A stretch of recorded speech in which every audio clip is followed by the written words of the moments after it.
대치동 스카이 입시교육 센터국어 연구팀장 안선주입니다. 여러분, 오늘은 한글 맞춤법에 대해서 함께 살펴보도록 할 텐데요. 우리 한국인이라면 한글 맞춤법 정도는 알고 있는 게 좋겠죠. 그쵸? 특히나 우리 고등학교 친구들 공부하면서 수능 혹은 아니면 내신에서 한글 맞춤법 파트가 나왔을 때 생각보다 어려워하는 경우들이 많아요. 그 이유는 내용이 워낙 많고 암기하려고 하다 보면 너무 공부하는 게 재미없게 느껴질 수 있기 때문인데요.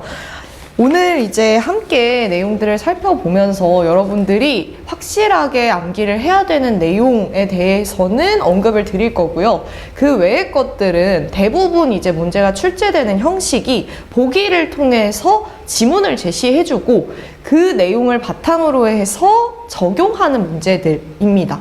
그렇기 때문에 여러분들이 적용하는 연습, 예시를 보고 어떠한 규정의 적용을 받고 있는가를 파악할 수 있는 연습을 하는 데에 초점을 맞추면 되겠다라고 생각하시면 됩니다. 그러면 우선 한글 맞춤법이란 무엇인가 살펴보면요.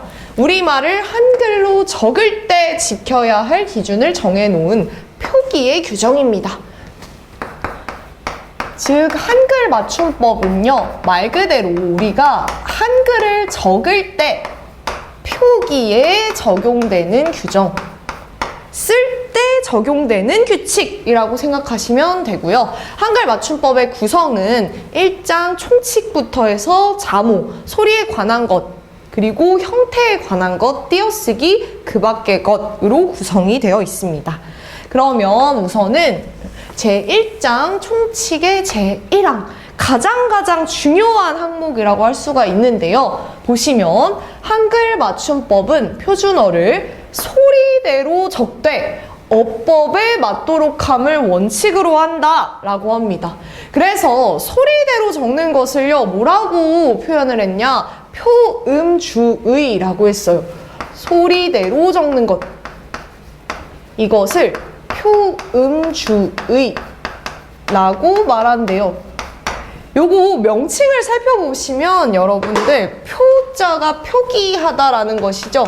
무엇을 표기한다? 음을 표기한다. 즉 소리를 표기한다 라고 생각하시면 됩니다. 그래서 이러한 표음주의의 적용을 받은 경우는요, 여러분들이 무엇을 생각하셔야 되냐? 글을 적은 형태와 우리가 발음하는 형태 있죠? 그것이 똑같아야 합니다. 그래서 예시를 보시면 걸음, 노름, 우리 쓴 형태와 발음하는 형태가 똑같죠? 그리고 이제 두 번째 표의주의입니다. 이 경우에는 어법에 맞게 적는 것이라고 하는데요. 표의주의는 말 그대로 표기를 하는데 무엇을 표기한다? 의미를 표기한다 라는 뜻입니다. 즉 의미를 살리기 위해서 소리대로 쓰지 않고 어법에 맞게 적었다 라는 것이에요. 그래서 한번 보시면 여러분들 얘의 경우에는 길이라는 요 단어의 표기와 우리의 발음이 일치하지 않죠. 이거 발음할 때 어떻게 발음합니까? 기리라고 발음하게 되죠. 그래서 이렇게 소리대로 표기하는 표음주의와 어법에 맞게 표기하는 표의주의, 이 두 가지를 모두 취하고 있다라고 생각하시면 됩니다. 그리고 이제 추가적으로 말씀드리고 싶은 것은 어법에 맞게 적는다라고 할 때는요, 이에 대해서 형태소의 원형을 밝혀 적는다 라는 설명이 가능할 수 있습니다.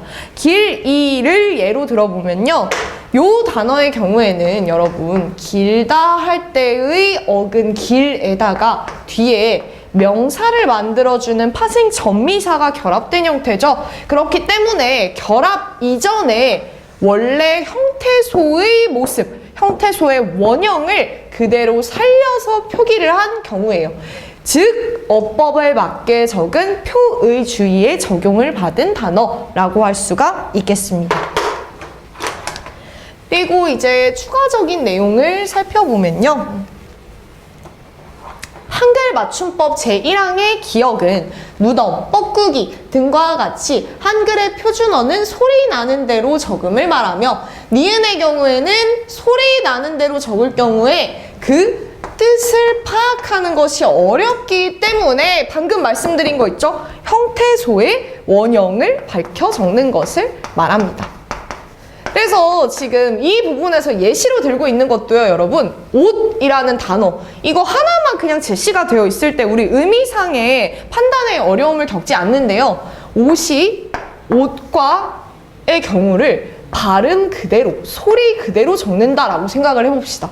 그러면 이게 도대체 무슨 의미를 가진 단어일까 헷갈릴 수 있겠죠. 그렇기 때문에 형태소의 원형을 밝혀서 적는 것도 이 규정에 포함이 됩니다. 그러면 이제 제1장 총칙 2항을 살펴보도록 하겠습니다. 이 부분은요, 띄어쓰기에 대한 내용인데요. 문장의 각 단어는 띄어쓰기를 원칙으로 한다라는 내용입니다. 그래서 지금 1항에서 여러분 기본적으로 적는 방식에 대해서 얘기를 했고요. 2항에서는 띄어쓰기에 대해서 언급을 하고 있죠. 띄어쓰기의 조건은 뭐다? 단어마다 해준다. 그래서 기본적으로 단어 단위로 이루어진다라고 생각하시면 됩니다. 그리고 이제 주요 규정을 살펴보시면요. 조사는 그 앞말에 붙어 쓴다라는 규정이 있네요. 여러분, 근데 사실 조사는요, 하나의 단어였어요. 우리 품사 공부할 때 조사가 관계어에 속하는 하나의 단어다라고 했던 거 기억나시죠? 그렇지만 조사의 경우에는 크게 두 가지, 격조사와 보조사로 나뉘면서 격조사의 경우에는 앞말의 문법적인 자격을 드러내주고 보조사의 경우에는 의미를 덧붙여주는 역할을 했었습니다. 그렇기 때문에 얘가 이제 그 결합되는 관계가 좀 끈끈하다라고 볼 수 있겠죠. 그래서 앞말에 붙었습니다. 그래서 조사가 예외적인 경우라고 할 수 있어요. 그리고 조사가 둘 이상 연속되거나 어미 뒤에 붙을 때도 그 앞말에 붙여 쓴다 라고 얘기를 하고 있죠. 그래서 보시면 꽃에서부터라고 했을 때 에서와 부터 띄어쓰기 하지 않고 결합하고 있고요. 까지, 도도 마찬가지입니다. 그리고 이제 다음 규정은요. 의존 명사는 띄어쓴다라는 것입니다. 그 이유는 뭐겠어요, 여러분? 의존 명사는 의존적인 성격을 가지기는 하지만 기본적으로 뭡니까? 기본적으로 명사예요, 명사. 명사는 하나의 단어라고 할 수 있죠. 그렇기 때문에 어떻게 해야 돼요? 띄어써야 되는 겁니다. 그래서 예시를 보시면 아는 것, 먹을 만큼, 나도 할 수 이렇게 제시되어 있는 거 보이시죠? 그런데 이 경우에 여러분 요 예시 중에서 만큼이라는 형태 있죠. 요 형태는 사실 의존 명사로도 사용이 될 수 있지만요. 조사로도 사용되는 경우가 있습니다. 그러니까 형태가 같은데 얘네가 가지고 있는 성격이 다를 수 있어요. 그래서 이런 경우에 어떻게 판단을 하셔야 되냐? 의존 명사는요. 앞에 뭐가 와야 돼요? 이 의존 명사를 꾸며줄 수 있는 관형어의 수식을 받고 있어야 합니다. 그리고 조사의 경우는요. 앞에 뭐가 와야겠어요? 체언이 오면 좋겠죠. 혹은 또 다른 조사가 오는 것 정도는 가능하겠습니다. 그래서 먹을 만큼이라고 했을 때 만큼은 관형어가 앞에서 꾸며주고 있기 때문에 띄어쓰기를 해야 하는 의존 명사라고 할 수가 있겠지만 만약에 조사로 사용이 된다라고 하면 띄어쓰기를 하지 않아야겠죠. 그리고 이제 다음, 단위를 나타내는 명사는 띄어쓴다. 여러분, 단위를 나타내든 뭘 나타내든 이거 뭡니까? 본질적으로 명사적 하나의 단어이므로 띄어쓰기 해야 합니다. 그리고 이제 다음 내용을 살펴보면요. 보조 용어는요. 띄어쓰기를 원칙으로 하는데 경우에 따라 붙였음도 허용한대요. 그러면 여러분 지금 우리 아까 단어 단위로 반드시 띄어쓰기 해야 한다라고 했었는데 예외적으로 조사는 띄어쓰기 하지 않는다라고 했었거든요. 그러면 보조 용언의 경우도 그 예외가 될 수가 있겠죠. 한번 보시면 막아내다라고 해서 이렇게 띄어쓰기를 하는 것도 가능하고요. 띄어쓰기 하지 않고 붙여 쓰는 것도 가능하다라고 얘기를 합니다. 그리고 이제 다만 이후에 제시되는 조건 있죠. 그 내용을 살펴보시면 다만 앞말에 조사가 붙거나 앞말이 합성 용언인 경우, 이 두 가지 조건을 충족하는 경우, 그리고 중간에 조사가 들어갈 적에는 뒤에 오는 보조 용어는 띄어 쓴다라고 합니다. 그래서 예시를 보면요. 책을 읽어도 보고라고 했을 때 도라는 보조사 들어간 거 보이시죠? 이 경우에는 읽어보다에 반드시 띄어쓰기를 해주셔야 합니다. 그리고 이제 덤벼들어 보아라 라고 했을 때 이 경우도 여러분 덤벼들다라는 것은 하나의 합성 용언으로서 관습적으로 굳어진 형태로 사용이 되고 있는 용언이에요. 그러면 여러분 여기에다가 덤벼들어 보다라는 요 보조 용언을 붙여서 쓴다라고 하면 너무 길어지지 않아요? 그쵸? 그렇기 때문에 합성 용언이 앞에 왔을 때는 띄어쓰기를 해 주셔야 한다. 이렇게 이해하시면 됩니다. 그러면 여러분 지금 요 공부를 하면서 우리 보조 용언이라는 요 개념 확실하게 짚고 넘어가는 게 필요하겠죠. 보조 용언은요. 말 그대로 본 용언에 결합해서 보조적인 의미를 덧붙여주는 기능을 하게 되는데요. 이 상황에서 원래 용언이 가지고 있었던 의미 기능을 잃어버리게 됩니다. 본래 의미로 사용되지 않아요. 예를 한번 들어볼게요. 내가 피자를 다 먹어버렸다 라고 했을 때 여러분 지금 뒤에 결합되어 있는 이 버리다의 형태 있죠?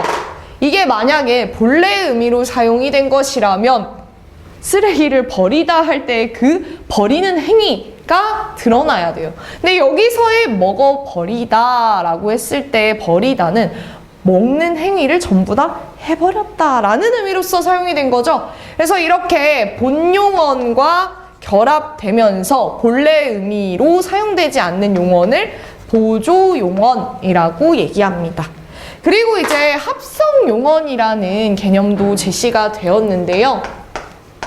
합성용언의 경우에는 말 그대로 여러분 단어가 합성이 되어 있는 거예요. 그러면 하나의 단어로 만들어진 거죠. 우리 단어가 만들어지는 것에 대해서 공부를 할 때 파생과 합성이라는 개념을 공부했었잖아요.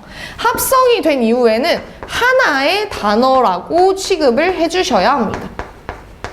그렇기 때문에 당연히 여러분 합성 용어는 중간에 띄어쓰기 하면 안 되겠죠. 그래서 이제 여기서 보는 것과 같은 덤벼들다 와 같은 단어는 붙여서 쓰고요. 중간에 다른 것이 끼어 들어가는 것도 불가능합니다. 그리고 이제 합성 용언의 경우에는 무슨 기준으로 이것이 반드시 합성 용언이 된다라고 말하는 것은 약간 무리가 있어요. 그렇지만 이제 굳어진 형태로서 사용이 되고 있기 때문에 이것을 하나의 단어로서 인정한다라고 보고 있습니다. 그래서 이 경우는 띄어쓰기를 하지 않는다라는 점 알아두시면 되고요. 다음으로 이제 소리에 관한 것 한번 살펴보도록 할게요. 물론 여러분 지금 소리에 관한 것이라고 되어는 있지만 당연히 이 규정도 한글을 표기하는 데에 적용되는 규정입니다. 그래서 이제 첫 번째 보시면 개, 예, 매, 폐, 해의 예는 애로 소리가 난다고 해도 예로 적는다. 소리와 관계없이 형태를 유지한다 라고 생각하시면 돼요. 소리와 관계없이 형태를 유지해서 표기를 한다. 그래서 예시를 한번 볼까요? 혜택, 사례, 핑계, 폐품, 연매, 계시다 등등등의 단어들은 우리가 이렇게 발음할 수 있지만 이중 모음으로 표기를 하게 된다라는 거예요. 다만 또 예외가 있죠. 다음 말은 본음대로 적는다. 개송, 게시판, 휴게실의 경우에는 단모음으로 적습니다. 그리고 이제 다음은요. 두음 법칙에 해당되는 내용인데요. 아래의 한자음이 단어의 첫머리에 올 때 적용될 수 있는 규정입니다. 여러분, 두음 법칙이라는 요 개념 자체가 어때요? 명칭 자체가 머리 두자를 써서 첫 음에 적용되는 법칙이라는 뜻이에요. 그리고 이제 두음 법칙에 대해서는 여러분들이 크게 니은과 리을에 대해서 적용된다만 기억해 주시면 됩니다. 니은이 첫 머리에 올 때요, 탈락이 될 수 있습니다. 그리고 리을이 첫 머리에 올 때 마찬가지로 탈락될 수 있고요. 니은으로 발음이 될 수 있습니다. 한번 예를 들어볼까요? 여러분, 남녀라고 했을 때 요 한자가 앞으로 오게 되면 여성이라고 하죠. 그리고 리을의 경우도 한번 생각해 보면요. 달력이라고 했을 때의 요 력자, 역사라고 이렇게 앞부분에 올 때는 리을이 탈락된 형태로 발음을 합니다. 그리고 이제 마지막 경우인데요. 즐거울 락자를 써서 쾌락이라는 단어를 쓸 때 우리가 리을로 표기를 했었지만 얘가 이제 앞으로 오게 되면 어때요? 낙원과 같이 니은으로 바뀔 수가 있습니다. 그래서 두음 법칙은 크게 이렇게 세 가지 양상이 있다라고 생각하시면 되고요. 그 세 가지 양상이 지금 차례대로 정리가 되어 있습니다. 보시면 녀, 뇨, 뉴, 니와 같은 것들은 여, 요, 유, 이로 니은이 없어지게 되고요. 이 경우에는 리을이 없어지고 이 경우에는 리을이 니은으로 바뀌어서 발음이 되고 있습니다. 그런데 이 경우도 또 예외가 있어요, 여러분. 아랫부분 보시면 단하고 되어 있는 부분 있죠? 이 부분에서 우리가 알 수 있는 예외적인 사항은요. 모음이나 니은 받침 뒤에 이어지는 렬과 률은 열율의 형태로 적는다라는 것입니다. 그래서 예시를 보면요. 비율, 실패율, 선율, 백분율 등등등 있는데요. 앞에 모음 있죠? 모음 있죠? 그리고 니은 받침 있는 거 확인하실 수 있습니다. 그러니까 여러분들이 만약에 이 내용이 문제에 출제가 된다라고 하는 경우에는요. 이런 조항에 대해서 제시를 해줄 가능성이 굉장히 높습니다. 그렇기 때문에 여러분들이 이 예시에 나와 있는 백분율이라는 단어를 보고 요 단어는 이 예외 조항에 적용을 받고 있겠구나라는 걸 판단하실 수 있으면 됩니다. 그리고 이제 여기까지 간단하게 한글 맞춤법의 주요 규정들에 대해서 살펴보았고요. 다음 시간에 이어서 한글 맞춤법 내용들을 마저 살펴보도록 할게요. 여러분 수고하셨습니다.